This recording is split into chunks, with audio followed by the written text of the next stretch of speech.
You're listening to Podketeers. Welcome to episode 332 of Podketeers. This week we ask the question, is Disneyland really haunted? We share stories we found around the internet and discuss them. Plus, the Haunted Mansion movie rose several spots on my favorites list this week. Anyhow, the majority of the videos that we talk about will be in the blog post for this episode at podketeers.com/332. If you have a story you'd like to share, you can join the conversation by leaving a comment on the blog post or on Instagram, Facebook, or Twitter. Just search for Podketeers, or you can join us on our new Discord server. A link to our newest hangout is available in the blog post for this episode. We'll also post it on Facebook, and we'll post info on Instagram. Teamboat Willie is participating in the first ever virtual chalk walk to benefit the Children's Hospital of Orange County. We've been participating in the chalk walk for over a decade now because of the work that they do and the families and children that they help. Information on our upcoming auction will be posted to Instagram, so please keep an eye out for info on how you can participate. If you don't want to wait for the auction but would like more info on how we can make a difference together, head over to teamboatwillie.com for details on how you can join our team or make a small contribution that can help change a child's life. If you have any questions, please feel free to reach out to us. Before we start, I'd like to take a moment to send a very special shout out and thank you to the FGP Squad, aka our podcast Fairy Godparents, because it's their monthly support via Patreon that help make these episodes of Podketeers possible. If you would like more information on how you can become part of the FGP Squad family, you can get more information at podketeers.com/FGP. Once again, a very special thank you to all of the members of the FGP Squad for their continued support. Alright, so this episode is releasing the week of Halloween. So if you're listening to this on release week, we hope that you have a safe and socially distant Halloween. If you're listening to this after, enjoy the day, whatever it happens to be. But we hope that you got a bunch of good candy and hope that you were able to hide enough of it for yourself. So here we go. Here is episode 332 of Podketeers.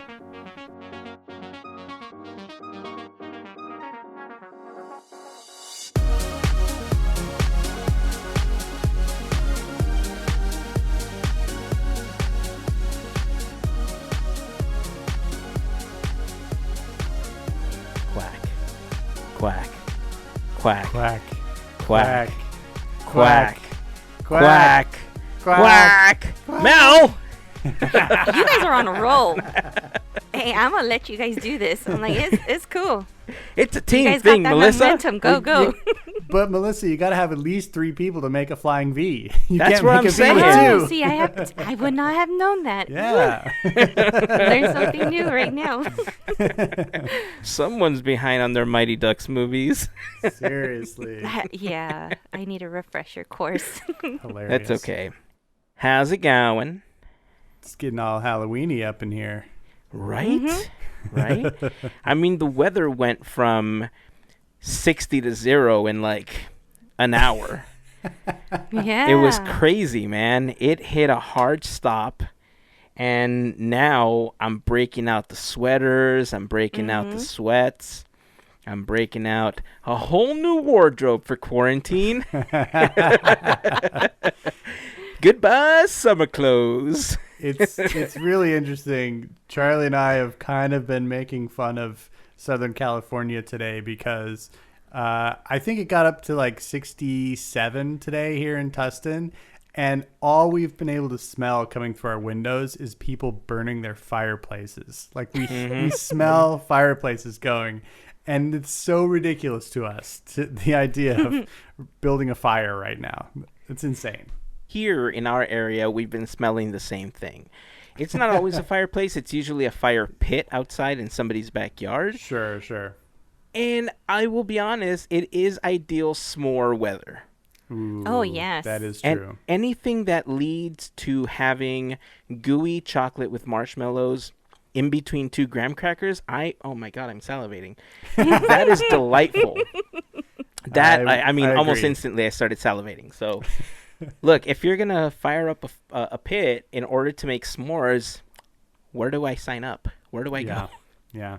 No, that's true. I'm all about that s'mores life. Right on, man. Right on. All right. Well, I mean, it is Halloween time. And we figured we would try to get into the mood this episode and share some spooky stories, try to share some things that cast members have experienced, talk about a couple urban legends. Now, this is not the first time we've actually talked about this. Very, very, very early on in the podcast's history, we talked about, these things that were floating around for years, but no one ever talked about. So I'm kind of embarrassed to say that it took us this long to revisit the subject, because I think we're all into that type of stuff. But for me especially, I'm just super excited because I've been super into the horror stuff the last month or so. I don't know what it is. I just missed it. I've been trying to reassociate myself with horror movies and TV shows, and we've been able to watch a few here and there. Like, I think the last big thing that we saw was the Chilling Adventures of Sabrina on Netflix, and we're just waiting for the last season to drop so we can finalize that. The next thing I'm watching on Netflix is The Haunting of... Oh my God, what is it called? Bly Manor. It's one of the most popular things right now on Netflix. It's the sequel to The Haunting of Hill House that they did last year or 2 years ago. That's it. They're kind of doing it in the same way as American Horror Story, where they kind of carry over some of the cast, but it's a completely new story. Charlie and I just finished it a couple nights ago. How did you like it? It wasn't scary, I'll tell you that. We were a little disappointed on that level. Artistically, like, it was beautifully shot. The manor itself is like the thing of nightmares. It's perfect. The cast was amazing. The acting's amazing. We just didn't feel like the story played out in a really scary way. There was some mystery to it and some interesting stuff about it, but the first series had some serious creep factor to it, and we loved it. This one, they were kind of going for a different thing, and for us it just kind of missed the mark, but a lot of people are liking it. Like I said, it's a beautifully shot series. I always want to call it a movie because it feels like a movie. Every scene feels so cinematic. And yeah, it's acted superbly. It's really, really good. It's got a couple of kid characters who are incredibly good. Like, kid characters, you are always kind of risking, like, okay, are they going to really be able to pull this off, especially in scary stuff? Yeah. Oh, these kids pull it off. They're really, really good. Sweet. When kids can pull off scary, man, it damages you inside hard. Right? Yeah. Because you never expect someone so innocent to basically be a demon. Yeah. Yeah. So when they find child actors that can really pull off the genre, it is something special to watch. I totally agree. And I also want to say that my review of this is with the caveat that different things scare different people. So just because it didn't scare Charlie and I doesn't mean it won't scare you if that's what you're looking for. I'd definitely say give it a shot. That's one of the hardest things to have a universal hit within is the genre of like horror, because everybody's scared by different things. Some things, like, for example, clowns. A lot of people are really afraid of clowns and they find them super creepy and scary. Not me. Like, I find them boring and dull, and like they don't do anything for me. But that's just another example of, it just works differently for different people. So definitely give that show a try. It's cool. I could see it being a real hit for a lot of people. That's cool. I'm looking forward to watching it. Yeah. The clown thing, it's so crazy because I remember when I was a kid, my parents used to take us to the Barnum and Bailey Circus and the Ringling Brothers Circus whenever they would come into town. And it was at least a yearly thing for us. Like, we didn't go to Disneyland. We didn't do all those other things. But whenever there was a carnival, whenever there was a circus, whenever there was... I mean, we even went to, like, on ice shows for various things. Nice. So we had opportunities to do really fun stuff, and I loved going to the circus. I loved the pageantry of it. I loved everything that happened, like all the games and everything, the carnival style stuff that went on. But I saw it, when I was young, and then I was damaged against clowns. I didn't want anything to do with them. And I remember the year after that, my dad asked us if we wanted to go to the circus. And I said no. We didn't go that year. Aw. It took me a long time. Like, I think as I got older, I remember talking about how I was afraid of clowns, but I think back on it now, and I don't think I was necessarily afraid of clowns. I was afraid of Pennywise, because all the other clowns never did jack to me. Like, they were all nice. They squirted me with water, and, like they had their little fake flowers that, and they were just fun. I mean, some of them look super weird, but they were just fun. But it was Pennywise that I was terrified of. Mm-hmm. And it was that I think I carried into adulthood. Clowns didn't necessarily scare me, but they made me uncomfortable, because the idea of somebody under the paint and just being absolutely psychotic was like, yo, that's a real thing. That's a real life thing right there. Mm-hmm. And so it was more the uncomfort level of what it portrayed versus actually like, oh my God, can't sleep, clown will eat me, in the corner. I mean, I think I'm at the point where I've come to terms with it. I finally saw the new version of it, and it's been a while, but I was okay with it. And I think I'm past the whole like clown scaring me thing. If I was driving and I saw one in the middle of the street, I would not be happy if I saw one in the middle of the street. I'd probably report it to the cops or something, because that's just weird. Mm-hmm. But overall, I mean, it is what it is. So I got to agree with you on the clown thing. Are you guys watching any other spooky things or any scary things that you can recommend? We watched a movie last night. I think it's on Hulu. And it was called The Books of Blood. You guys heard of this one? It's based on a Clive Barker novel, The Book of Blood.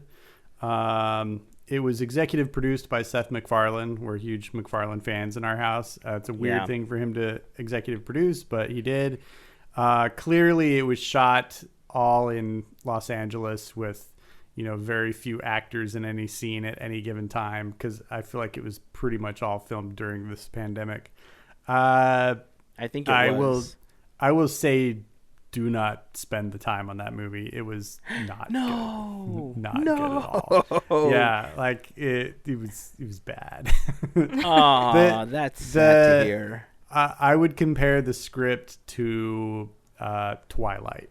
It's just very almost corny. How dare you speak ill of Twilight the Vampire? I love Twilight the Vampire. I love his Twilight. Story. Twilight's story is a love story for the ages. How dare you speak ill of Twilight? Look, I like Twilight. It's one of the greatest comedies ever made. I've never laughed so hard as the first time I watched Twilight. What is it that got you? The fact that, they sparkled in the sunlight, or that was one thing. Just the terrible script and the delivery of those lines was just. I was the first time I watched Twilight, I was riding that line between utter disbelief that something like this could actually make it as a feature film and just cracking up because it was hilarious that it existed. That's funny. It was great. I'll never forget the first time I watched Twilight. It was great fun. I was this years old when Twilight made me laugh.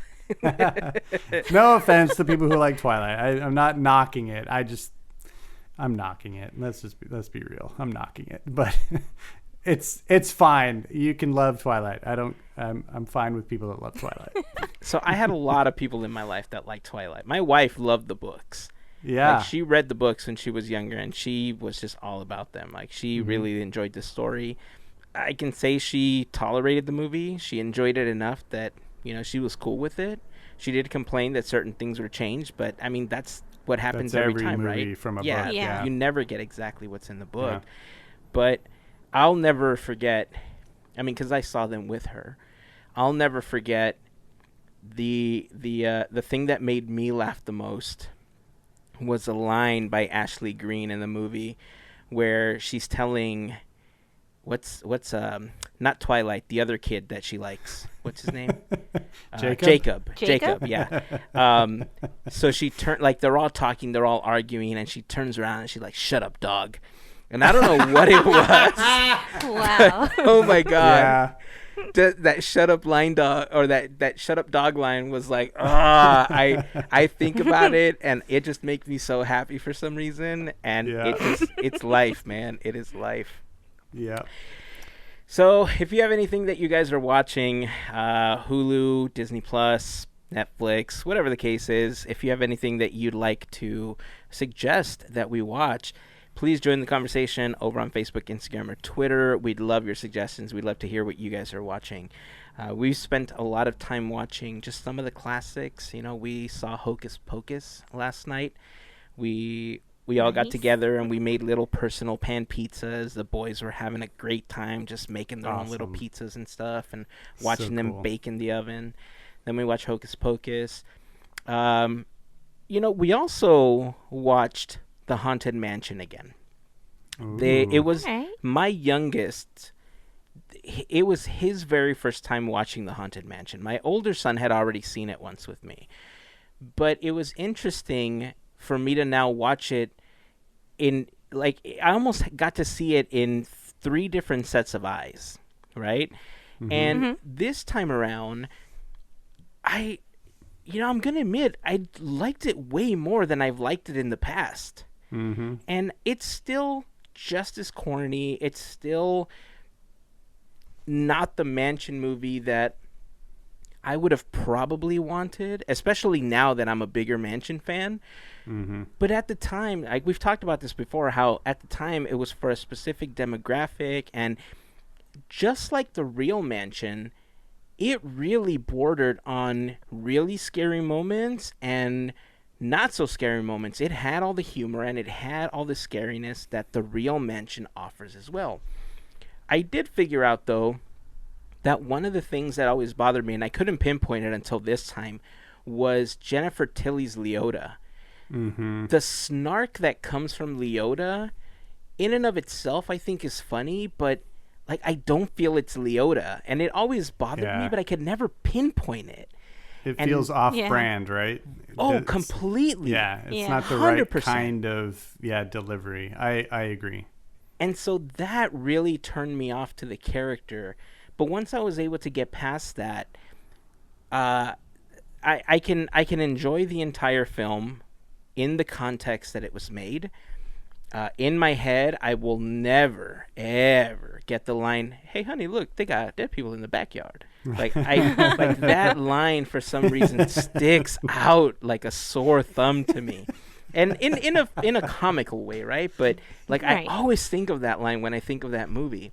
That's the part of Eddie Murphy's humor that's the best, where it's just a little throwaway line. He's like, "Oh, look, they got dead people in the back." It's just, And it's so subtle too, so because he's good, so yeah. serious. Yeah, it's great. But the one thing that I did come out wanting after watching it this time was, especially after seeing the ride through for the new Beauty and the Beast attraction, is when you walk into the Beauty and the Beast attraction, you see this giant, what did we call it, Gavin? what did we call it? The entry hall or something, like grand Something like hall, that. I can't remember. I forgot what we called it during that episode. Yeah, but front hall yes. maybe. Yes, whatever we called it, that front hall. It looks really elaborate. I think overall, I think they did a good job with it. But that when you first walk into the Haunted Mansion in the movie, oh, it is just a spectacle. It is absolutely gorgeous. And if they somehow could change the visual of the Haunted Mansion to reflect that, even using paintings and forced perspective before you walk into the stretching rooms, I don't know. I love that area, and if that could somehow get incorporated into our haunted mansion, I would be a happy camper. See, it's interesting that you're saying that, though, because that, to me, is the one thing I feel that the film is missing, is there's not enough of the actual original Haunted Mansion in the film. You know, they created a house that it's unique to the film. You know, it doesn't look like any of the mansions around the world, but, you know, kind of jealously, I wanted it to be the Disneyland version of the Haunted Mansion. You know, even if they have to scale it up, which they probably would have to do, because it's not a huge mansion, you know, but I feel like that was what was missing for me, is I didn't feel like we were at the Haunted Mansion that we know and love. You know, there were a couple of indications of it, but it just didn't, you know, like it often gets compared to Pirates of the Caribbean, and I feel like Pirates of the Caribbean is more of an idea of a larger geographical place and a period of time. It's not about a singular location. The Haunted Mansion is about a singular location, and I really wanted its ties to be grounded in, you know, even if they had picked the Disney World version, I think that'd be better than having a completely new, unique mansion, you know, with nods to it. That was my biggest criticism of it. I wanted it to look like the mansion, and I wanted basically to go through the ride almost and like see each of those experiences that you experience just in a, you know, in a storytelling way. And, you know, they run into some of the characters, and they kind of, you know, you see the singing busts for like 2 seconds, and, you know, there's a couple things in there, but if it wasn't called the Haunted Mansion, you know, it's got very little ties otherwise to the attraction. That's weird, because I don't know, maybe it's because it's been so long since I have been in a mansion that it took, like, I would say 2 viewings, like 2 to 3, to kind of see little things. But just recently, I think I saw like maybe a month or 2 ago, maybe about, I actually kind of got all the little like the little things, like the essence, if that makes sense. I ended up getting those. I ended up getting like, okay, this was here, or this is over here, or this is supposed to be this over here. I mean, it took a few tries to kind of feel like that, because at first, seeing this, I was disappointed, because, you know, it's such a vibrant mansion, when mansion is more of a muted color type of color, like the color palette. So I was looking forward to that, but when I had seen it again, it was just like, okay, I kind of see this, and I kind of see this, like the little things. I mean, that's just me, but it took a few viewings for it to like kind of kick in and kind of feel like, okay, I'm accepting this. And I think that's what's been the thing that has allowed it to have some sort of longevity or legs with Disney park fans. Because I think all 3 of us would say that with successive viewings, we have enjoyed it a little bit more. You know, like I know that I've seen it, I think 3 times now. And each time I gain a greater appreciation for it. You know, I still don't think it's great, and I've got my issues with it, but it's fun, it's enjoyable, and there are enough little subtleties in there that you can pick out on subsequent viewings that, you know, like you're saying, you can kind of discover little things along the way that tie back to the attraction.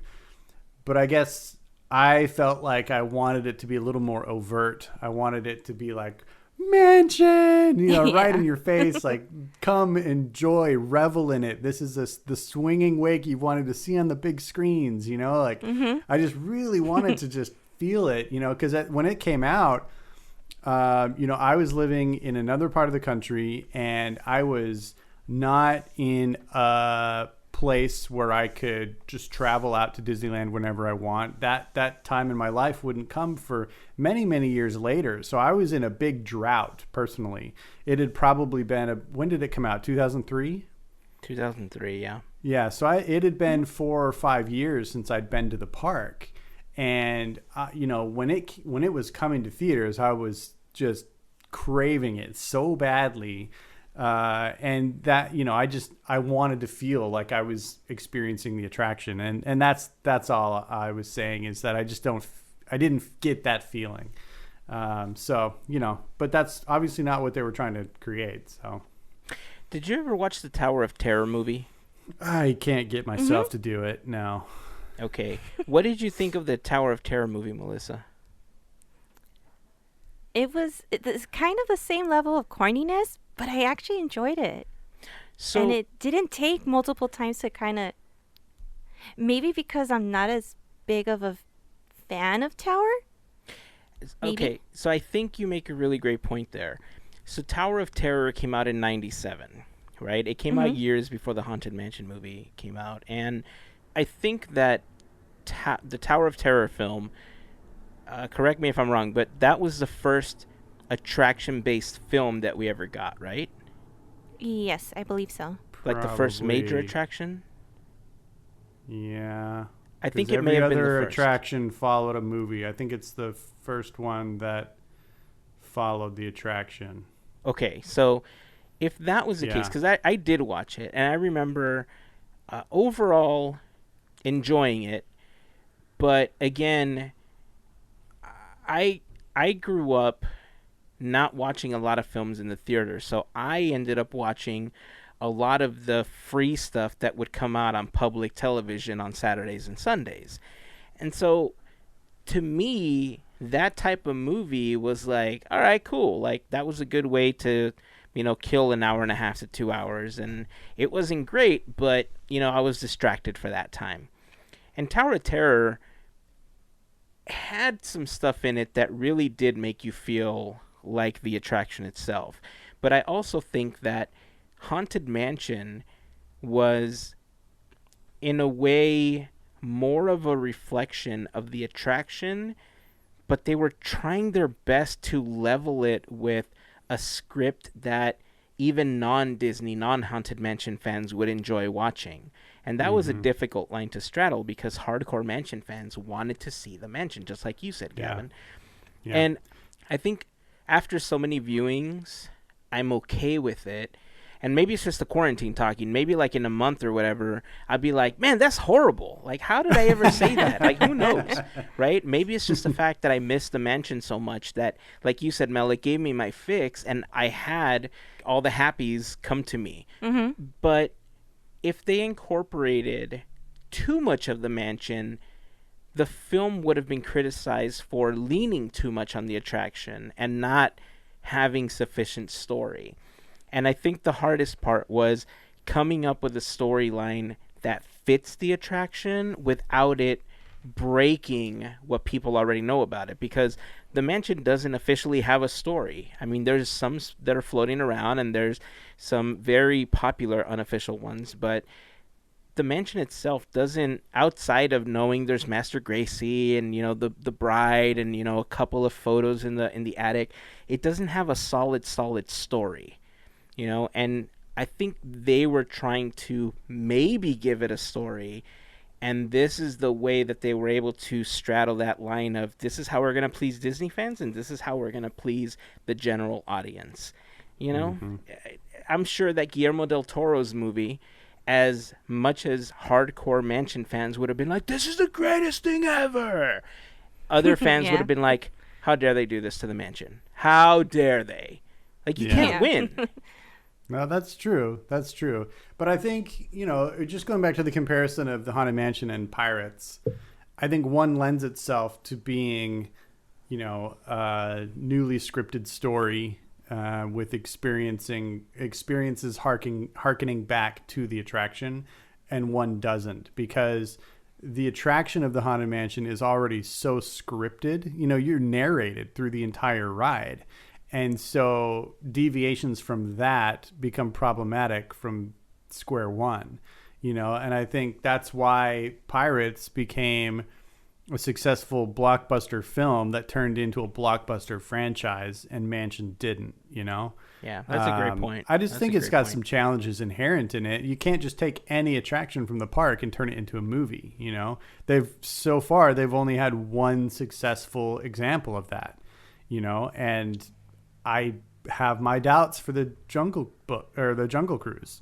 You know, it could surprise, but I mean, the track record is 1 out of 3 so far. So we'll see. Challenge accepted. Goofy All right. Sky School, the movie. Here we go. Yes. Yes. That's awesome. Well, I mean, if any of you have recently watched the Haunted Mansion movie and had one opinion, and maybe your recent viewing changed that opinion, let us know. Join the conversation. I'm curious to see if being away from the mansion for so long has maybe, you know, changed our opinion to the point where we're getting soft on it. Maybe that's what's happening to me. Maybe my brain is going and turning into mush because I haven't really been doing anything, and it's like, yeah, mansion movie good. And I have to go back and correct myself here, because I would say for success, they're 1 out of 4 on attraction-based movies, because there was also the Country Bears movie. I happen to love that movie. It's cheesy as hell, but I love it. But it did not do well. Interesting. Yeah. Well, that's I think after watching Mansion, I would love to see some of that stuff incorporated. I totally get what you were saying about the not incorporating enough. Like, I think there would have been a cool way to incorporate a Doom Buggy-like scene where he's kind of like flying through scenes as it's getting him to Leota. I don't know. Maybe we should armchair Imagineer the Mansion one of these days. Yeah, that could be a lot of fun. Not even New Orleans Square, just the mansion. Yeah. Sure. Put a pin Let's in demolish that it. one. Yeah, it's I'm just kidding. one of my favorite things to do. I'm sure that for this attraction, that'll go over real well. All right. Well, before we continue, I do want to remind you that this episode of Podketeers is brought to you by a fantastic group of listeners just like you, known as the FGP Squad, or as we originally called them, our podcast, Fairy Godparents. And it's their support via Patreon that help make these episodes of Podketeers possible. If you want more information on how you can become part of the FGP Squad, you can head over to podketeers.com/FGP for more information, including a link to our Patreon so that you can sign up. There's several different options for you to sign up there, including some that give you access to our new Discord server. And I was thinking about this episode and how, you know, there's so many stories of haunted things happening in the parks. The Discord server might be the best place for us to begin to add those stories and start talking about them with everybody. So that might be the first official thing that we start posting about on our new Discord server. So access will be available specifically for the FGP Squad on Discord, but there will also be public channels that you can partake in. Information will be available very soon if you want the barcode or an invite to the Discord server on our Instagram and on our website. So that information is going to be coming soon. And of course, to all of the members of the FGP Squad, we just want to send a huge thank you for your continued support. Also, Team Boat Willie is officially signed up for the virtual chalk walk. We're still raising money to help the kiddos down in Orange County at the Children's Hospital. The Children's Hospital does a lot of really great work. We know a lot of families, and we've had family members and friends that have had their children treated there. They just have a really great experience. The chalk walk has just been a huge part of our lives for over a decade, and I know that I'm going to miss doing the chalk walk this year. If you've had an opportunity on our YouTube channel, we have the vlogs for the chalk walks that we've had an opportunity to be a part of, and in the blog post for this episode, podketeers.com/332, you'll be able to watch that vlog as well. We'll also include a link to how you can sign up to be a team member of Team Boat Willie and help us fundraise, or you can make a small contribution to help the kids down in Chalk. So if you have any questions, feel free to send us a message. We'll be happy to help you out with that, answer any questions that you might have. Information on the upcoming auction for the Guinevere popcorn bucket, currently only available at Hollywood Studios at Walt Disney World, is going to be coming up very soon on our Instagram account, so keep an eye out for that. We'd like to thank our friends Jason and Julie from the F Yeah Disney podcast for providing that for us. They were very, very generous, and they donated that popcorn bucket so that we can make some money for Chalk. So thank you to both of them. They speaking of Haunted Mansion, they just recently released their first part of their Haunted Mansion episode, where they start going through the history of the Haunted Mansion, and it was a fun listen. It's crazy. Like I know a lot of this stuff, and yet I'm such a stand for the mansion that no matter who's talking about it, I'm always listening. And Jason did a really good job of covering a lot of the major milestones and just how it all kind of unraveled. So make sure that you go out and listen to that. Yeah, I'm excited. I'm hoping that we can get a few other items to auction off. So crossing my fingers on that. Okay, so now let's talk about some ghost stories at Disneyland, shall we? Let's. Yeah. Before we continue, I have to ask each of you, where do you fall on yes, I believe in ghosts, or no, I don't believe in ghosts? Oh, firm believer here. That's awesome. I am a skeptic open to receiving proof. Okay. So if you can show me evidence, I will weigh it. I'm not discounting the possibility. Okay, and that's kind of where I fall, right? I've always been in this situation where people in my own family, my friends, have had experiences where, they describe it in such detail that I can't contest it. But science side of the brain is like, look, you can disprove that by doing this. Learning special effects and learning, how to use After Effects and all these things while I was in school also gave me a different view to look at everything in. And when I look at it through that lens, almost everything that I see can somehow be faked in After Effects. I'm not saying that any of these experiences were that. I'm not discounting any experiences that people have had. All I'm saying is that I haven't personally had one, and I'm just kind of waiting for it to kind of happen so that I could be like, yeah, it's totally real. Right? I'm kind of like where you fall, Gavin. I'm like in the same spot there. Yeah. But we put up a poll on our Instagram stories, and we asked, do you think Disneyland is haunted? And we gave people the opportunity to share stories, especially if they knew of one, something that they maybe heard, or something that they experienced.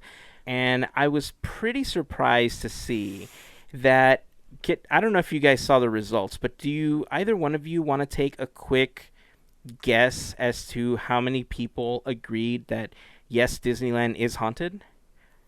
Ooh, unless you saw the results already. As a percentage? Percentage-wise, yeah. I'm going to say I'm 50%. Oh, okay. 50-50.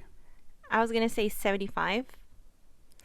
We'll split the difference. 66% of people that we Wow. polled said Nice. that they think Disneyland is haunted, either Okay. because of things that they've heard or experiences they've actually had in the park.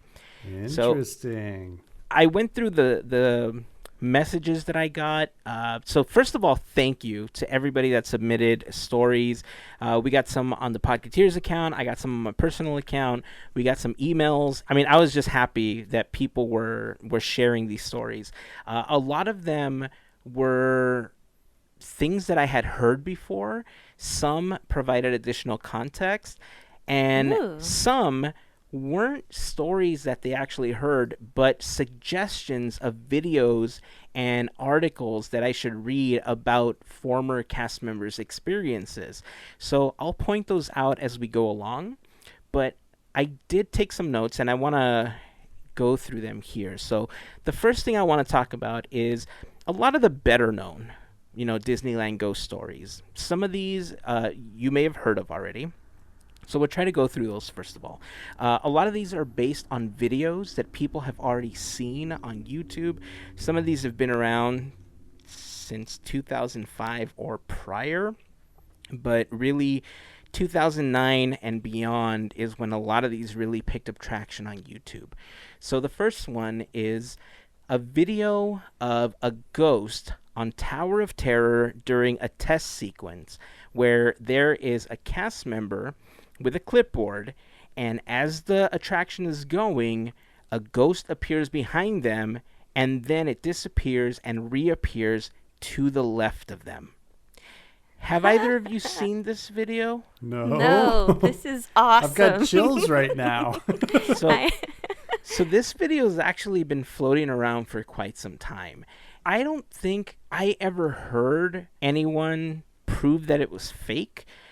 Some people may say that it was just a lighting anomaly, but in the video, you can clearly kind of shape out a person. All right, and that's the freaky part about this thing. I'm going to talk about another really famous one and a couple of theories that have tried to disprove it, but this one in particular doesn't fit that mold, mainly because it's newer technology, and I don't know, it looks like a full-blown person to me. I would believe it. I would totally believe it. Gosh, I want to see this footage now. Oh, I will. I'm going to post the footage for these, definitely in the Discord server so that we can go back and we can discuss these things. But a few of these videos will also be in the blog post for the episode, podketeers.com/332, so that you guys can take a look. Just so you guys can see it, I'm actually going to bring up the video for you. Sweet. Here we go. I just noticed you're wearing the appropriate shirt tonight, too. I am. Mm-hmm. I am. I'm wearing the Hitchhiking Ghost shirt, currently available at podketeers.com/gear if you're interested in picking one up for yourself. And is this the original Tower of Terror or the California version? This or is the Tokyo version? I believe this is the one here in California. I'd be interested to know what the theory of who this ghost is supposed to be. Did somebody die during the construction of the attraction, or why would it be haunted? I have no I wouldn't idea. doubt it. No, I wouldn't doubt it. There's stories. Okay, did you see the person there? Oh my god. Yeah, see the person to the my god. left. Yes. Yeah. Just before that flash, you can see them just right behind them. Oh, okay. Okay, you'll see them sitting here. Okay. Right here. That's awesome. So there you go. Craziness. That is the video of the ghost that's on Tower of Terror, apparently. Oh, that was real. Yeah, and that was, to me, the scariest ride they ever did, too. So that's perfect. So that apparently is not the only ghost that is on the Tower of Terror.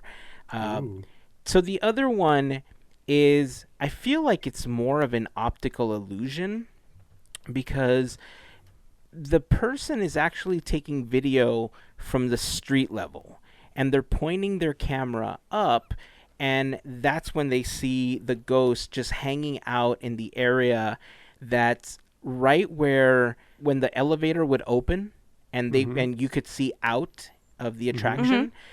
People have zoomed up into the attraction and they see a ghost just kind of hanging out up there.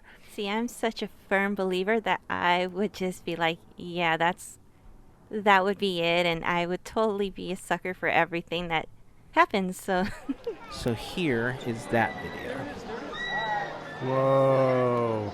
nice. What? See that? Yes. It's there's no way you could fake that. It's What? the outline. And Yeah. Let's see.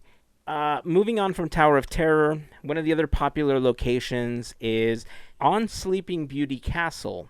There is a popular video where there is a ghost apparently hanging on one of the turrets, and they're just watching the fireworks go on.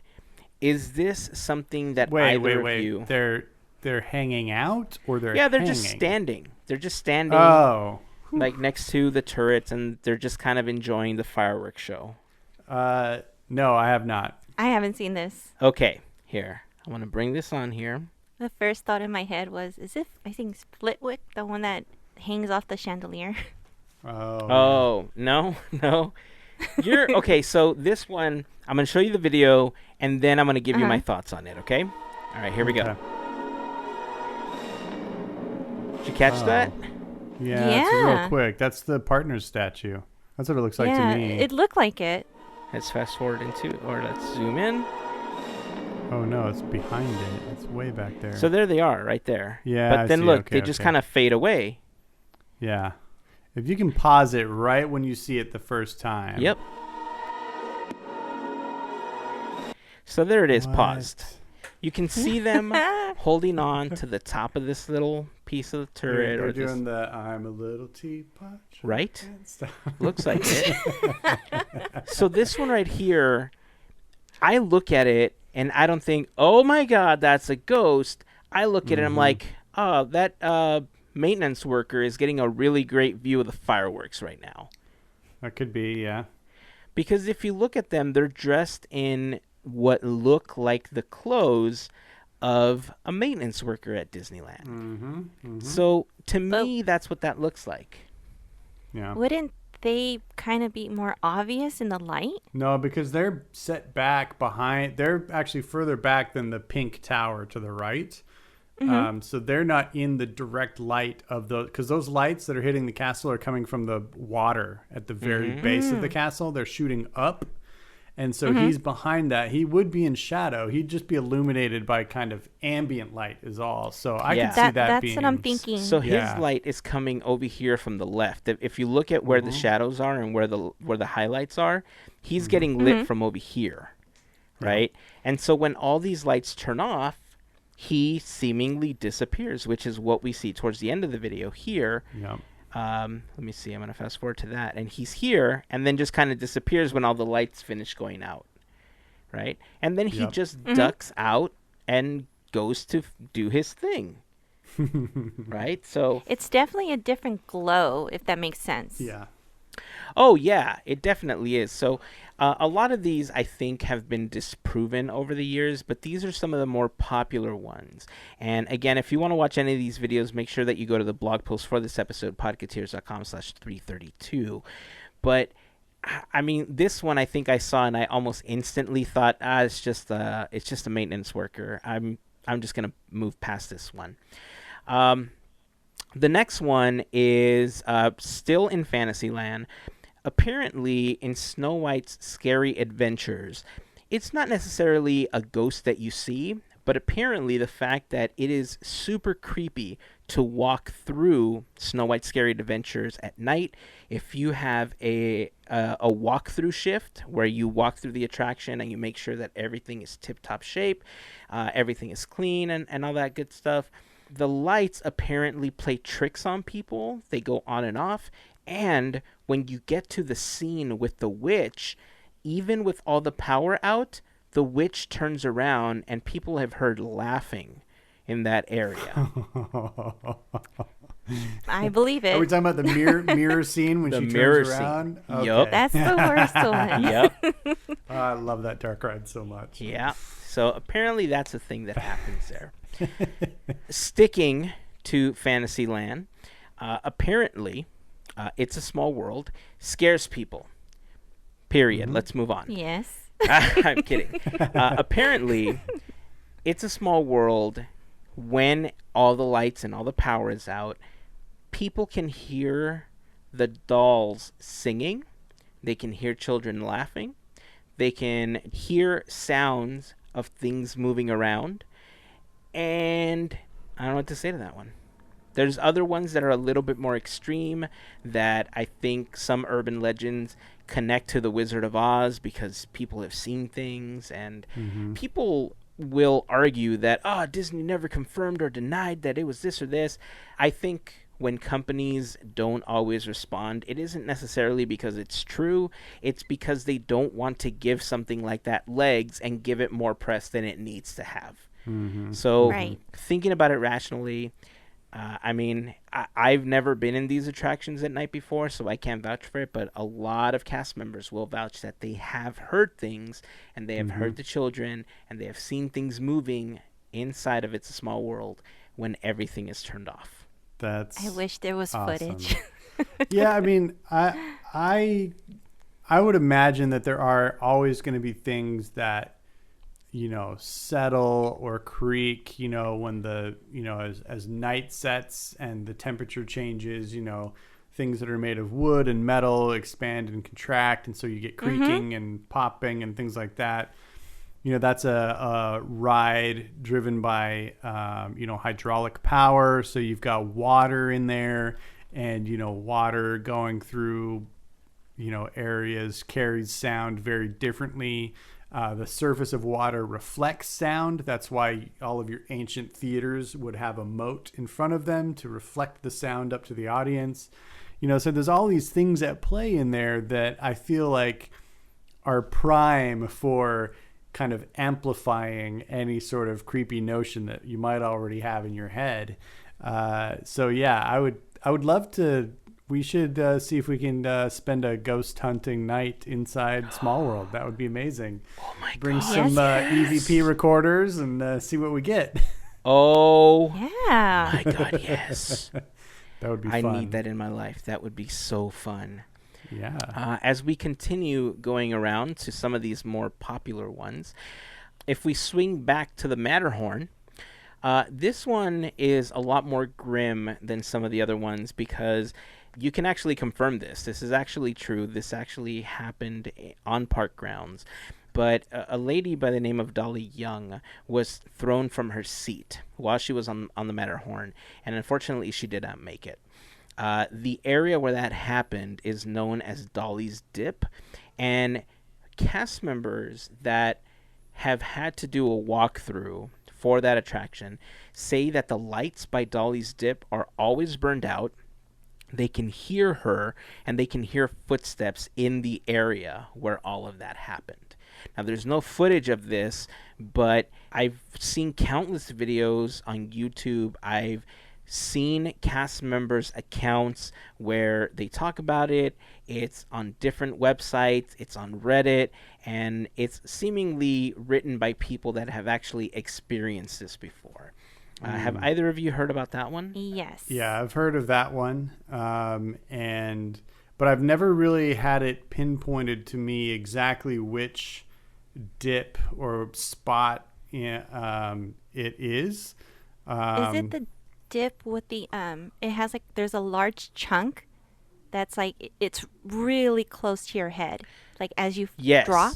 Yes. It's that. Yes. So yeah, I mean, I can find a picture of it. I do remember seeing at least a picture of the area where it was happening.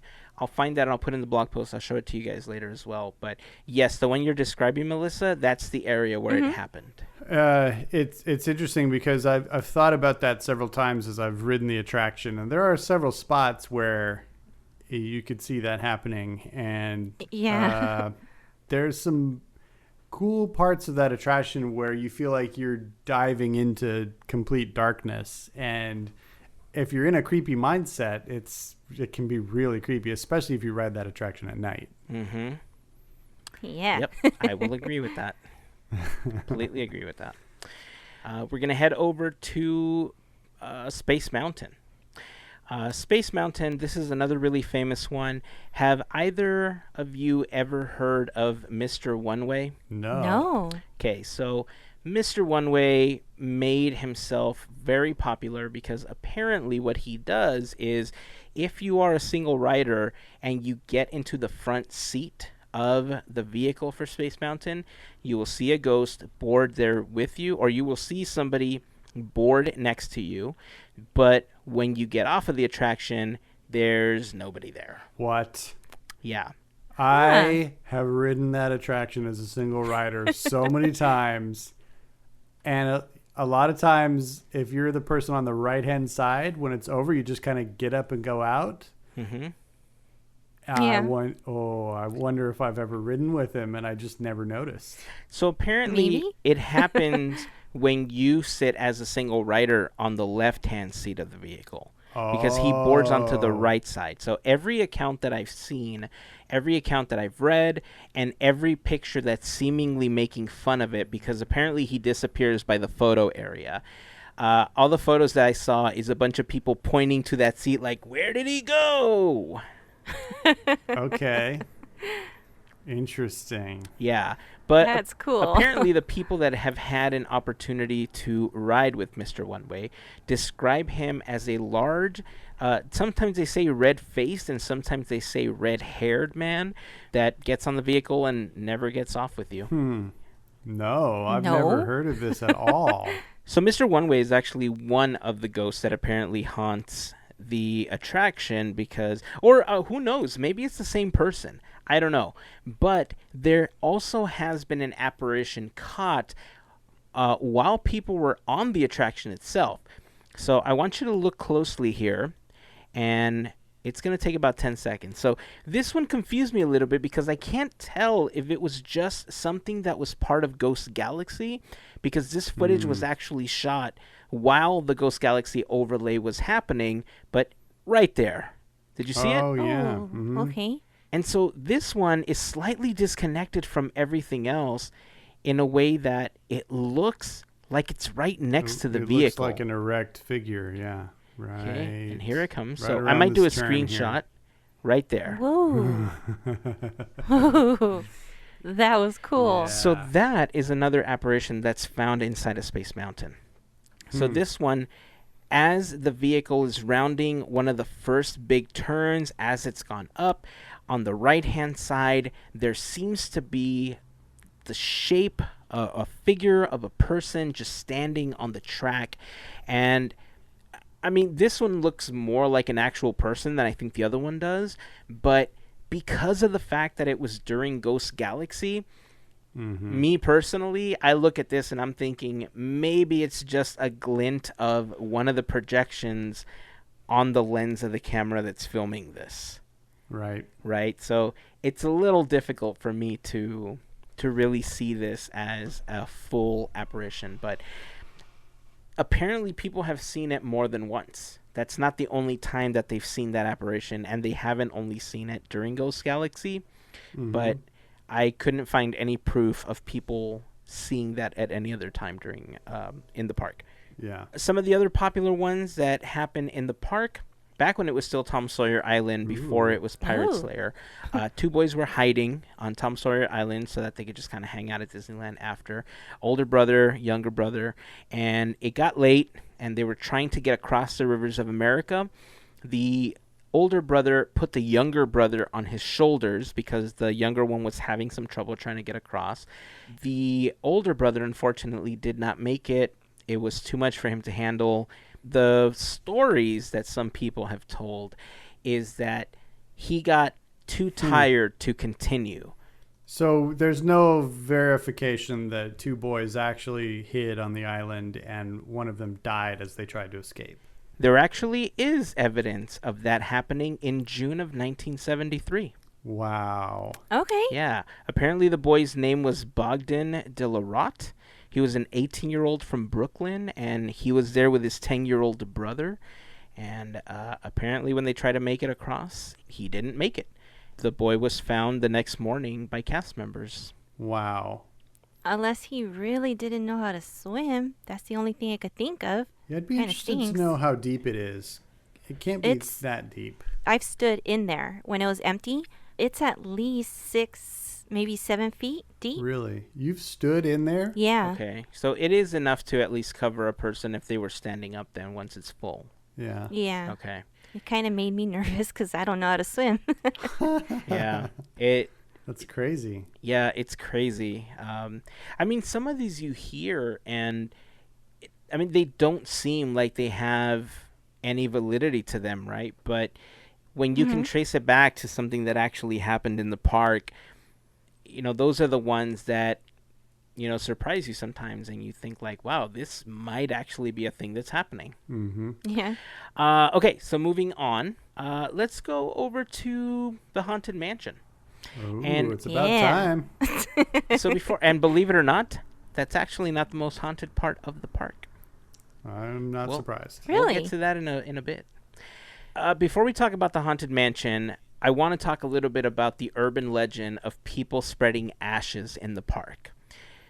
I thought we were going to get to this. Okay, so before we continue, true or false from either of you, do you know whether or not the people spreading ashes urban legend, if it's true or not? Oh, true. From what I've read and heard, it is true, but that they are pretty readily and immediately identified, and those remains are cleaned up and removed. Yes, that is absolutely correct. Yeah. In 2018, the Wall Street Journal did an investigation and was able to confirm this urban legend. And it wasn't something that was happening infrequently. This was actually something that happened on a monthly basis at Disney parks, so much so that Disney had to create its own code, and it's the HEPA cleanup code. So if there's a HEPA cleanup, it's a reference, obviously, to the vacuums that have HEPA filters. HEPA because it is supposed to filter out or capture at least 99% of everything that's around it, all the particles and stuff, which human particles or human ashes would be in that percentage range. So that's the cleanup code for it. I don't know if that's still the cleanup code for it, but it was happening so much that it needed a special one. And on top of that, recently we talked about the Helix film that Matthew Serrano put together along with Kevin from Defunctland. And if you have seen that, if you haven't, please go watch it, or please stop listening for the next minute. But in that film, this is your last chance. Stop listening if you haven't watched it. In 3, 2, 1, you've been warned. In the Helix video, you actually see Hoot take Chief's ashes because his final wish was that his ashes were scattered at Magic Kingdom. So in the Helix video, you see him do a final vlog honoring Chief's wish, and he walks away, he spreads the ashes, and comes back, and he says, I did it. It's done. So this is something that people have actually done before, and they've done it on attractions. The Haunted Mansion is one of those attractions. There's even been reports of people doing that on Pirates of the Caribbean, where somebody was seen spreading the ashes into the water. They had to bring police in, and they had to shut down the attraction. In general, it is frowned upon. It can get you banned from the park. It's a health hazard. It can cause so many problems that you should not do this. It's not cool. Don't ruin the experience for other people. We get it, but don't do it. Don't ruin it for other people. But the ashes that in the past have spread apparently were connected to some spirits that are now haunting the Haunted Mansion. So there are more than 999 happy haunts, or they might be part of the 999 happy haunts. Who knows? I don't. And at night, when the Haunted Mansion has been shut down for the evening, one thing that cast members do on all attractions, we've talked about this on some of the other ones, that if you're on closing shift, you have to walk through the attraction. Mel, do you ever remember closing down an attraction? Yeah. Can you talk about the process a little bit and like some of the basic things that you have to do when you're walking around? Basically you have a checklist, and it's just, you're just going through, station by station, or different positions and stuff, and you just have to like check to see if everything's shut down or down for the night in order to close the attraction. So that's pretty much what you're doing, is just a walkthrough. Cool. Of like the area. And that's usually when you write down if something needs to be fixed, if something needs to be cleaned, or whatever the case is, right? Right. Okay. So at night in the Haunted Mansion, apparently, sometimes cast members go in pairs. And there's a control center where you can communicate back to tower, and if there's any problems, you can walkie-talkie back, and that's how you communicate with others. And while some cast members have been walking through the mansion, they've reported that, one, lights flicker, lights turn off, and in some cases, when they look through the cameras onto the attraction, they can see 3 figures walking, or 3 shadows, but only 2 people. Love it. So That's awesome. Yeah, so that's one. Two, back to the ashes thing. Apparently there was a mother that spread the ashes of a little boy. And there is a little boy that is often heard crying in the mansion. There is footage of a little boy on a doom buggy looking back at someone's camera as it's leaving the loading area. Whoa. Or as it's leaving the unloading area. There are many instances of this little boy just seen around the mansion that he's been unofficially named Timmy. And he's also been seen on Pirates, and he's often seen wearing a blue baseball cap. Interesting. So he hangs out in New Orleans Square. Pretty Mainly much. the two attractions, though. I mean, he's got good taste, Yep, yep. but mainly the two attractions is where they see him. Oh, man. One of the rooms in the mansion that apparently has the most activity is the seance room with Madame Leota. Of course. Most cast members will say that when they are walking through, the lights turn off, including all of the emergency lights. So they are in like pitch black. Okay, if it wasn't for their phones or their flashlights, whatever they're carrying, they wouldn't be able to see. Now, as you know, the seance room is one of the most dangerous rooms in the mansion because if you step away from the track where the doom buggy is, there's a pretty steep fall there. So you don't want to try to go over the railing for this attraction because it would not be great for you. Also, from what I've seen, what I've heard in people's videos, and what I've read on places like Reddit, turning off the lights while somebody is doing a walkthrough is apparently a fireable offense because you're putting other cast members in danger and you are opening up the company for all sorts of things they don't want to be a part of. So doing something like that, whether it's a pranker or anything, can get you into really serious trouble.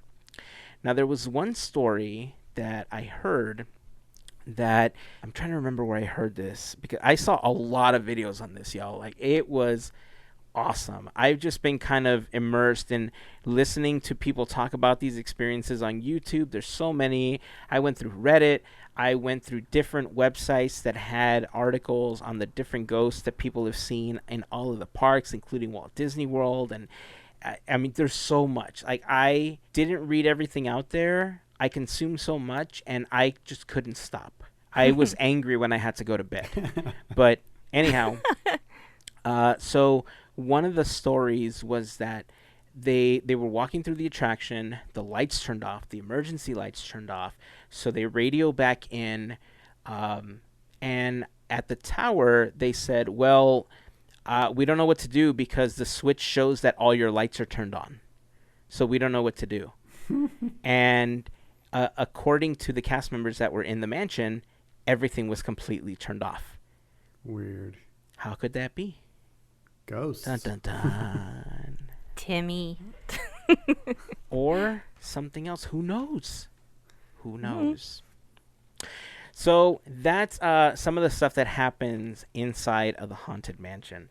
Now, one of the biggest videos that just made waves, like, I mean, so many news outlets picked this up, was a video all the way back in 2009 of what looks like a ghost walking out of the Haunted Mansion.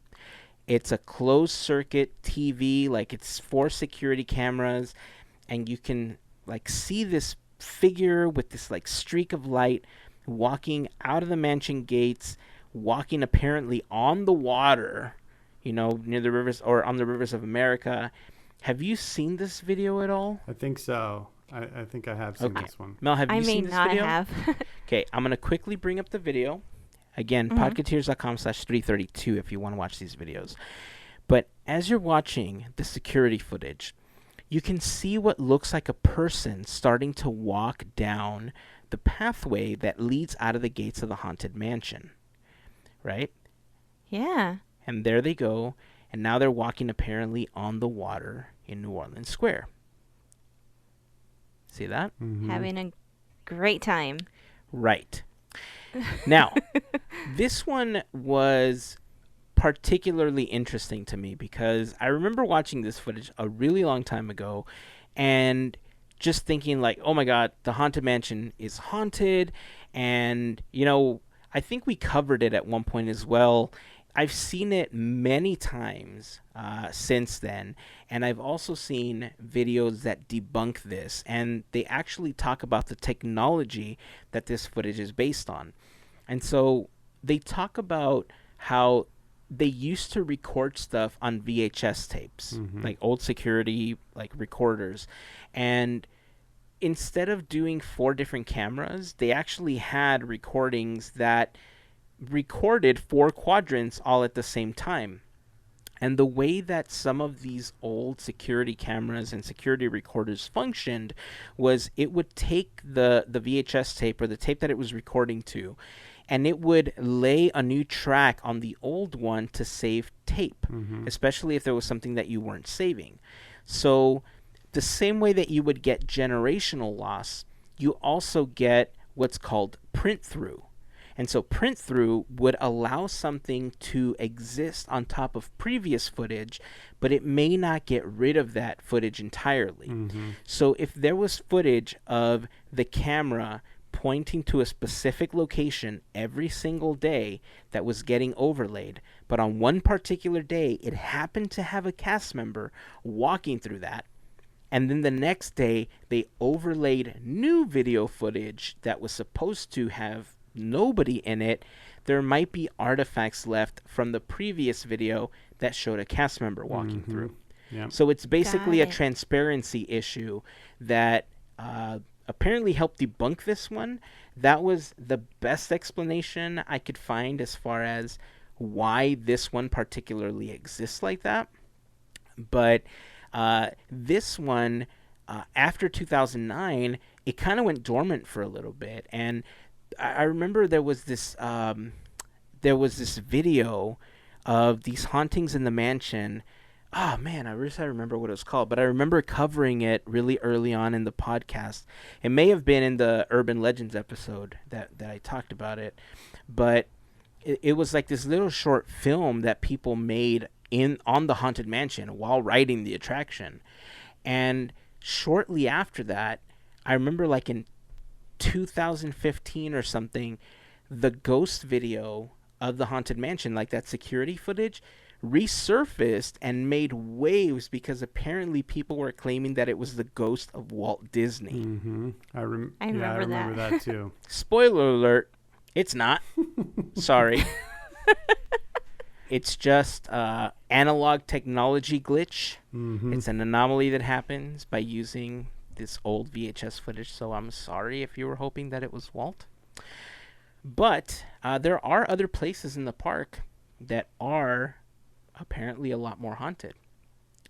So I know that we're in the general area, but we're actually going to go back to Main Street. Because on Main Street, there's a couple of claims of what many cast members have called the Lady in White. Ooh. Have either of you heard of the Lady in White?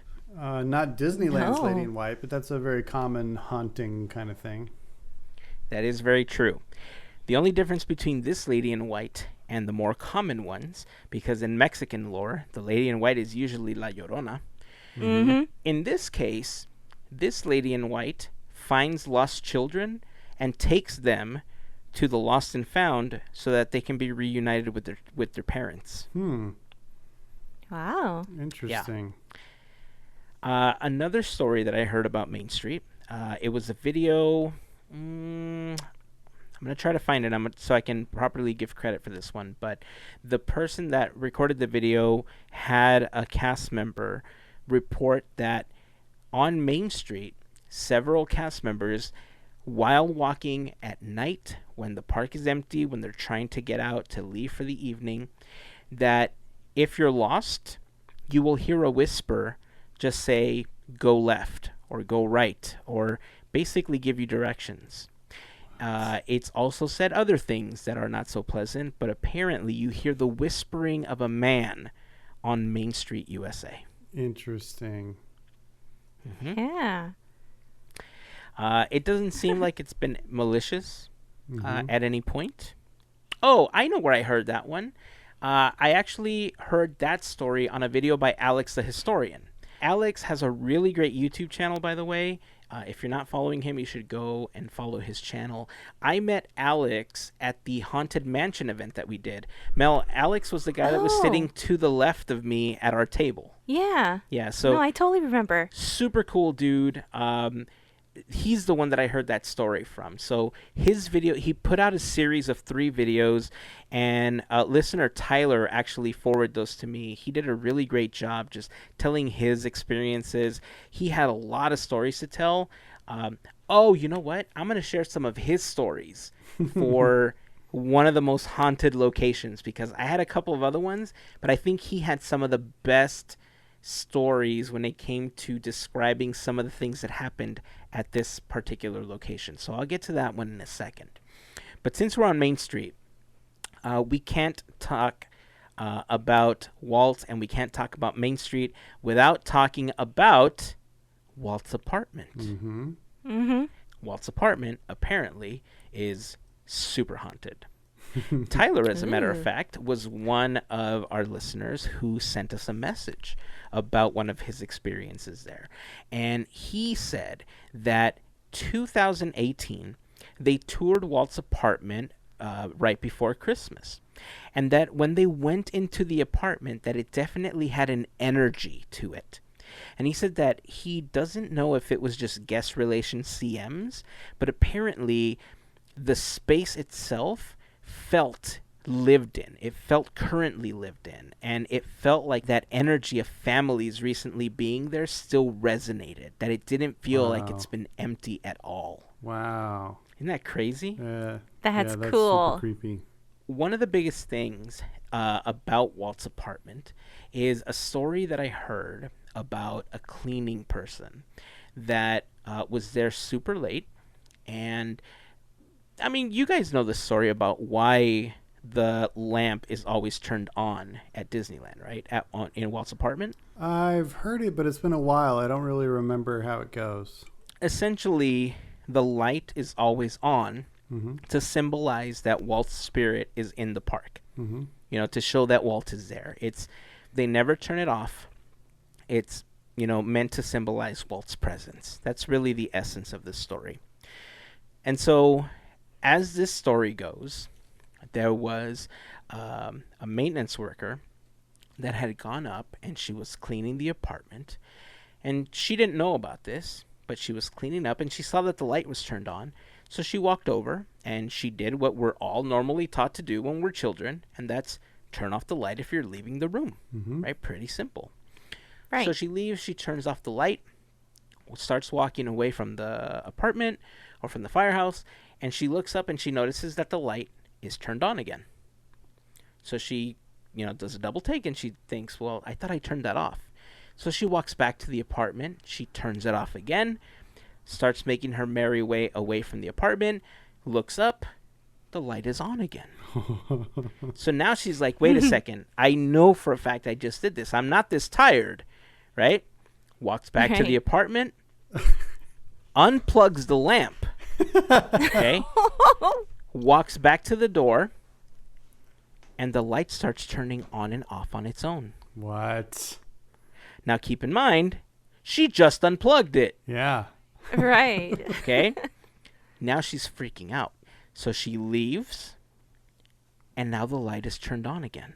She heard somebody as she was walking away, which scared the bejesus out of her, because the voice that she heard was a man's voice that said, I'm still here. What?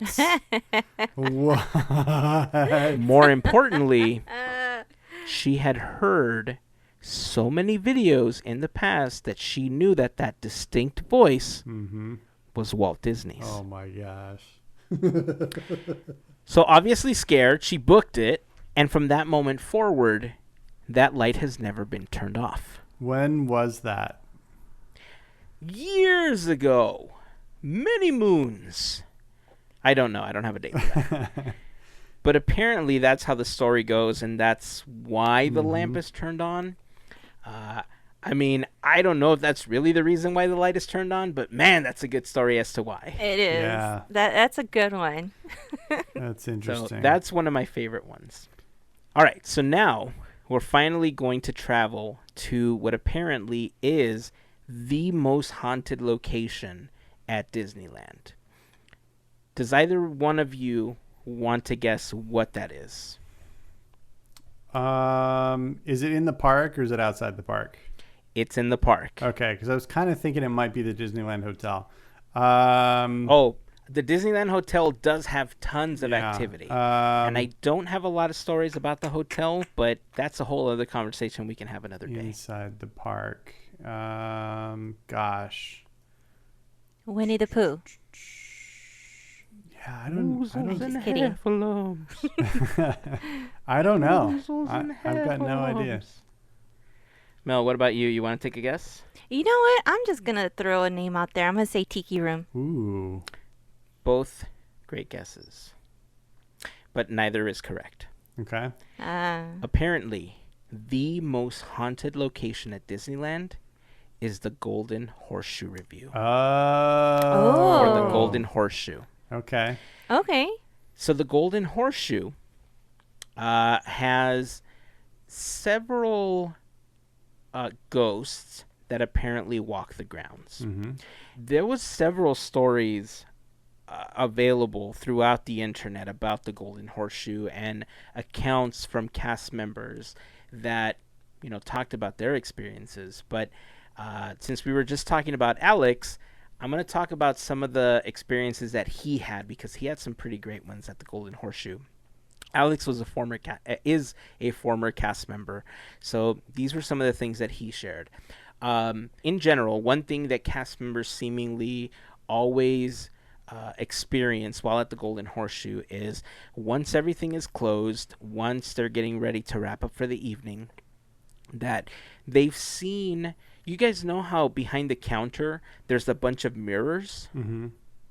Mm-hmm. Apparently, when they look into the mirrors, they can see people behind them sitting at the tables, but when they turn around, there's nobody there. Nice. Nice. So that's one of the things. Another thing that has commonly happened, and this was an experience that Alex had, he said that there was this one time that while he was cleaning up, that did you guys know that the booths just to the left and right of the stage are known as Walt and Roy's booths? Mm-hmm. Yes. Okay, so apparently he was cleaning up for the evening, and he noticed in one of those booths that there was a chair that was out of place and that it was looking towards the railing and it was pointing out towards the restaurant, towards the stage, right? So he goes over, he cleans up, he stacks up the chairs the way that you do when you're closing up the Golden Horseshoe. And then he walked to the other side so that he can continue doing his work. But he turned around and the chairs were no longer stacked and the chair was now pointing outward again. Okay. Classic. He went back, changed it, happened again. So it's weird, right? Definitely an experience that would leave you wondering what's going on here. Mm-hmm. Another experience that he had was that while he was working there, one common thing that he had to deal with was that children would commonly jump on the stage, run around, and so they had to go and tell them, hey, get down, that, you know, you shouldn't be up here. And that there were instances where he would get reports from other guests that were eating in the restaurant saying, hey, there's a little girl running around on the stage, you might want to find her parents. He would go, he would look for the little girl, he would see the curtains rustling, and he would think to himself, oh, they must be behind the curtain, and he would hear giggling, but then when he would peek behind the curtain, there was nobody there. Now, behind the curtain, obviously, there's a huge stage. It's just a big empty spot. Mm-hmm. So there's really nowhere for people to go. You know, you can go around the curtains, but then you end up on the front part of the stage. Right. So he would put it down. He would look around, hear giggling, see rustling of the curtains, look back, nobody there. Another thing that he's experienced is there was this one time that he was closing. he was there with one of his friends, another cast member, and a family walked in. You know, they all got their food. They were trying to wrap up for the evening while they were doing their thing. And so they started talking about an experience with another haunting, which I'll get into in a moment. And so this family sits down. There's a little girl and a little boy. And while they're talking about this other haunting in this other room. And he notices that the little girl is like kind of listening in on their conversation. Like she's kind of like leaning over, right? Like most kids, they hear something interesting and they're like, I want to know what this is about. So she's leaning in. She gets up, walks over to them and says, is it true that this place is really haunted? And they said, oh, no, that's, you know, like they realized, oh, no, this little girl was listening to us. Mm-hmm. This could ruin the magic, right? So they stopped talking about it immediately. They dismiss it. They're like, no, it's nothing, you know, don't worry about it. I mean, it wasn't just like that, but they basically diffused the situation with the little girl. The little girl walks back to the table, sits down. They go back to their business. Family gets up. They start walking out. And as they're walking out, Alex and the other cast member that were there are basically saying goodbye to this family so that they can wrap up for the day. And they look around and they say, oh, where's your daughter? They're like, our what? Your daughter. Like, we just talked to her. They're like, it's just the three of us. We don't have a daughter. It's just us with our son here at the park today. We're on vacation. They're like, what? Like, yeah, it's just us three. There's no little girl. Crazy. So apparently, this little blonde girl runs around, just creeps people out, and just sits down and has meals with them. And he says in his video, he talks about how he's recalling that happening and that he remembers the little girl sitting down with the family, but when he thinks back on it, he never remembers her interacting with any member of the family. Mm-hmm. Isn't that crazy? That is crazy. Yeah. Weird. So the final story that he tells about the Golden Horseshoe. Actually, there's a lot of other ones that he tells. This is just one of the other ones. But apparently, there was a third shift maintenance worker named Freddie. And Freddie used to sleep in a room which is now known as Freddy's room, or I think it's Freddy's room, which is a small crawling closet that's right above the Golden Horseshoe, like towards the back.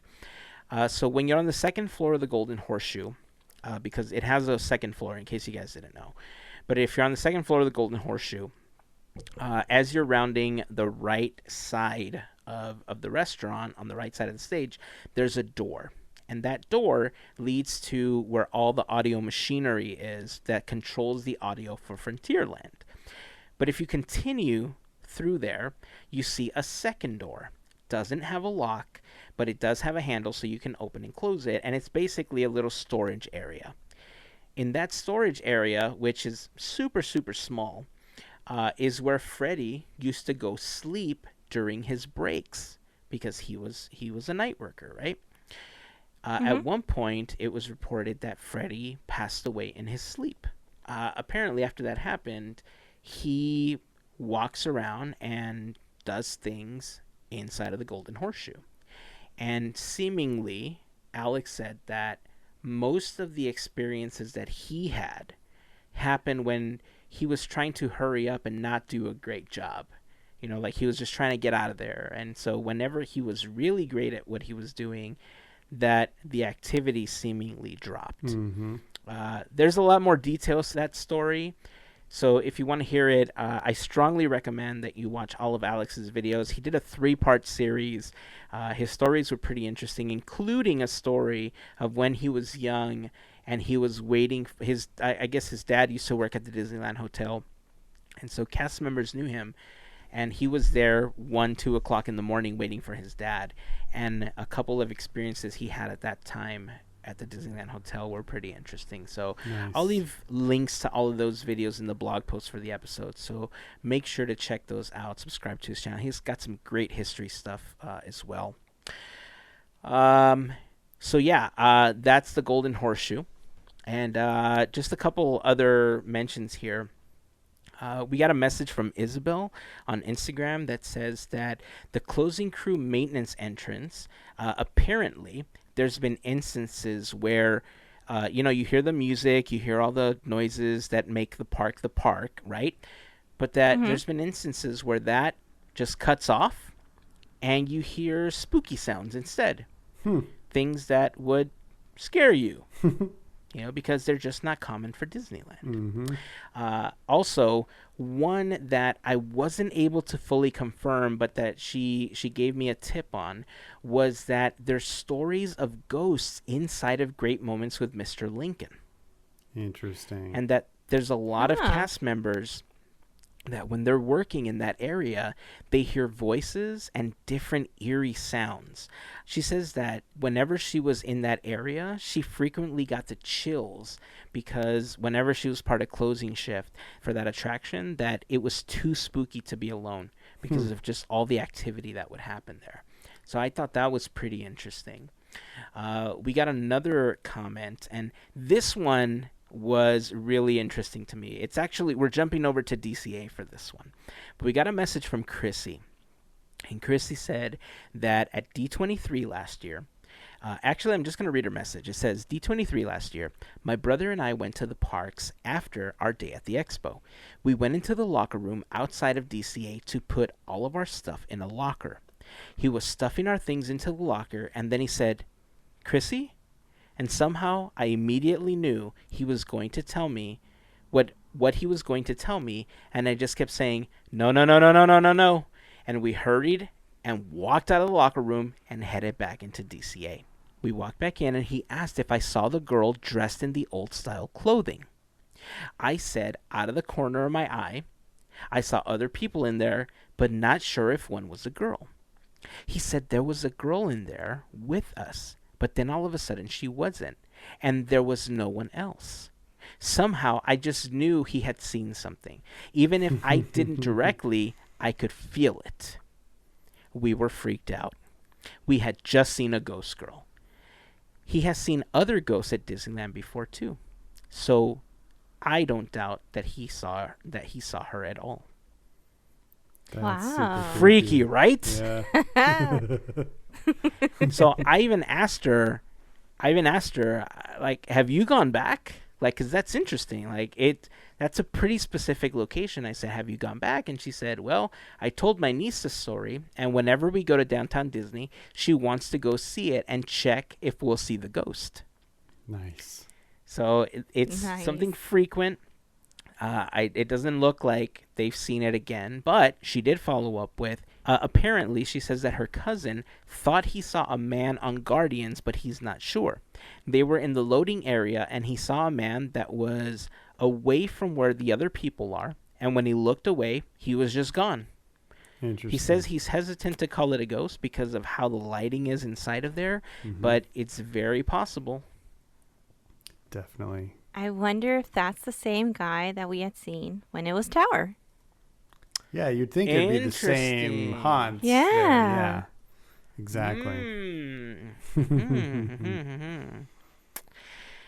Well, I mean, I could keep going, but we've been going on for quite some time now talking about some of these stories.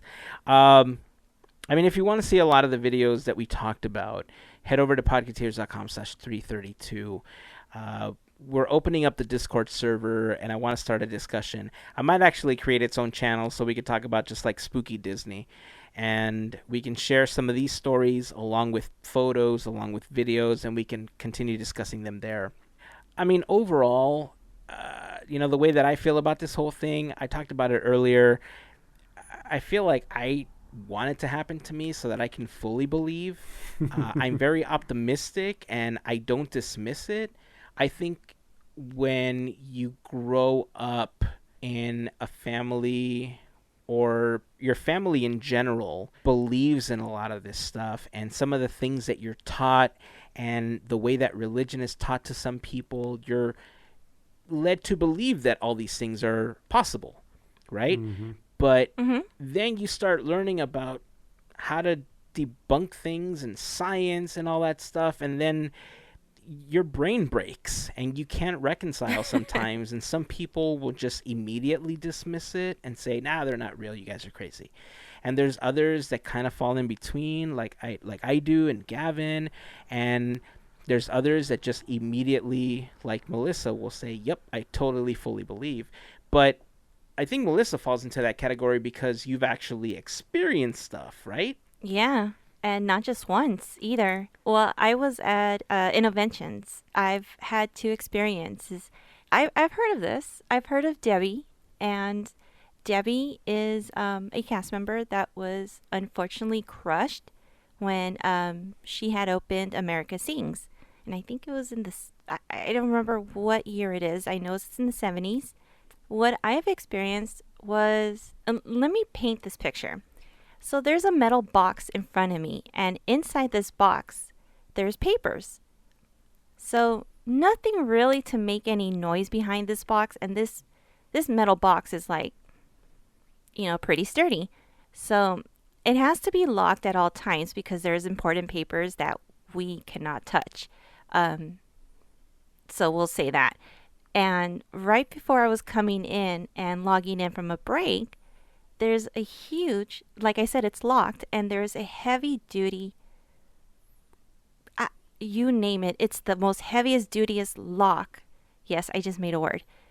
And it's heavy. You can't move it unless you physically bang it against the door and or against the box.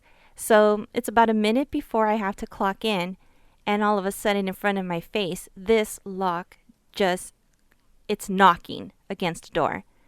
And I look at it and I'm like, okay, I know you're around, Debbie. I know I've heard of you. And I look at my my fellow cast members and I'm like, I'm going to log in and I'm going to go right out and I'm just going to go do my job. Sure. So that was the first time where you've heard of Disney stories, but when it happens, you're like, oh, okay. And this was out of everyone's control. It just happened. The second time this has happened is the end of June, which is around, no, excuse me, is it June? I think it's the end of June. That's her anniversary. And I guess I could say this. There is part of that door that still remains in the building today. So when I had worked there, one of this particular weekend, we had alarms go off, and you could only pull an alarm if there was a fire, or it triggered, something triggered to say there was a fire. And our alarms went off. We're like, what? What's going on? Turn it off. Management couldn't even understand what had happened and was trying to figure out who pulled it, who did what. We were just all lost because we were just doing our jobs. And it's during the summer, so of course you're busy and it stinks when you have to evacuate. And you're just like, okay, so come back, have it reset, it's all good. 10 minutes later, same thing happens. Oh, man. The alarms go off, and we're just like, all right, that's it. We're going to get out. We're going to be back again and figure this out. And to this day, we still didn't know what happened. There was no fire. There was no earthquake. There was nothing. And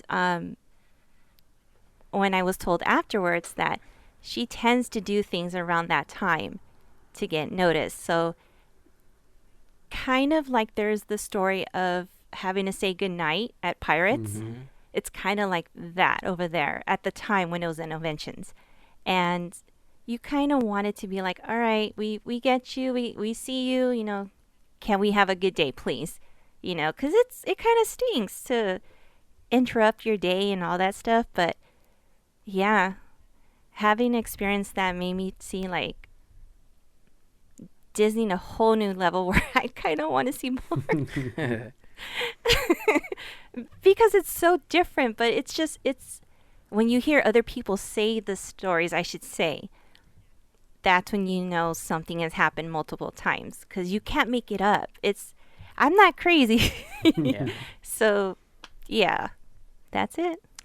Yeah, and there was some stories that you could see that there was a pattern of what people that had been on that attraction would experience. And so those were the ones that I felt were some of the most credible, because you said you can't make it up, but I mean, I disagree. I think you can make up a really good story that becomes an urban legend somehow.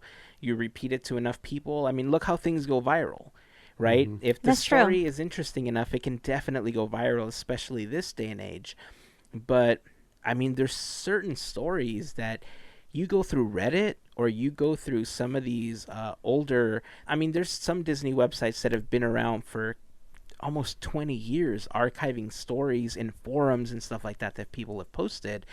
And if you dig deep in those forums, you can find some stories that are pretty crazy. And a Yeah. lot of these are confirmed by other cast members. And I mean, when so many people experience it, like you said, it's harder to disagree with some of these stories. Is Yeah. any other experience you want to quickly tell us about before we wrap up? Well, I don't have the experience, but I've been told that there is on the third floor of Soarin'.